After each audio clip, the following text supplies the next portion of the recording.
இந்த பாரு நீ பண்றதெல்லாம் கொஞ்சம் கூட சரியே இல்ல. இதெல்லாம் நம்ம குடும்பம் செட்டே ஆகாது. என்னம்மா நான் என்னம்மா பண்ணேன்?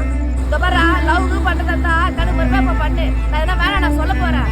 அதனாடா நம்ம ஊருக்குள்ளேயே சுத்துறியா, அதுவும் நம்ம தெருக்குள்ளேயே சுத்துறியா.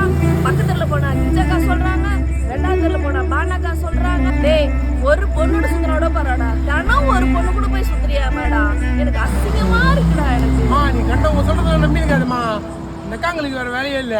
எனக்கு தெரியாம கல்யாணம் பண்ணி குழந்தைகிட்டே பெத்துட்டியான்னா ஜான்வாஸ் தெருவுல உன்ன மாதிரியே 2 குழந்தைங்க சுத்துதுன்னு சொல்றாங்கடா. குழந்தை பாத்தியா? அது பைக் டாக்ஸிமா. ஓ பைக் டாக்ஸியா அது? அதுதான் உங்க அப்ப புள்ள செய்யற வேலைக்கு நானும் போறேன் நானும் பாருன்னு ஒத்த கால்ல நிக்கிறானா. இதோ போற வீட்டுக்கு உனக்கு தொடப்ப கட்டை எடுத்து தட்டுறேன். அத்தை முதல்ல பண்ணு போ.